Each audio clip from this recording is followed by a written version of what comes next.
Another day, another basketball stories na naman ang pagkukwentuhan natin. At ngayon nga ay pag-uusapan natin ang preview ng Game 7 sa pagitan ng Detroit Pistons at Cleveland Cavaliers at ang balitang bagong superstar na makukuha ng Los Angeles Lakers. Sa pang-apat na pagkakataon nga po ngayong taon ay magkakaroon na naman nga po ng Game 7 sa playoffs matapos maipanalo ng Detroit Pistons ang kanilang Game 6 kontra sa Cleveland Cavaliers.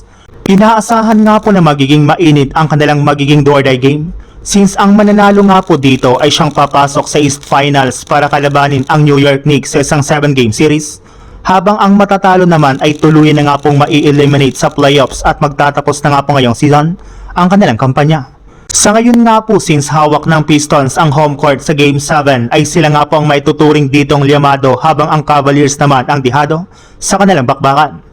Pero sa kabila nga po niyan ay wala para naman nga pong nakakaalam kung sino ang mananalo dito. Gayong may posibilidad pa rin nga po na ma-upset ng Cavs ang Pistons kapag nagawa nga po nila itong masabayan simula umpisa hanggang sa 4th quarter. Expect na nga po na susubukan talaga ng Pistons na tambakan agad ang Cavs sa 1st quarter pa lang na dapat talaga nilang paghandaan sa Game 7. Kaya kailangan nga po ni James Harden at Donovan Mitchell na buhatin ang opensa ng Cavs kung gusto man nga po nilang manalo dito. Sa ibang balita naman, para nga po sa mga hindi nakakaalam, kinuha na nga po ng Lakers ang team option ng kanilang batang player na si Dalton Knecht kaya mananatili nga po siya sa kanilang team sa susunod na season. Pero hindi rin naman nga po ibig sabihin niya na siguradong ligtas na siya sa mga gagawing trade ng Lakers sa mga susunod na buwan. In fact, trending nga po sa social media ang balita na posibleng nga na pong gamitin nila si Dalton Knecht para makuha ang matagal na nga po nilang target na si Michael Porter Jr.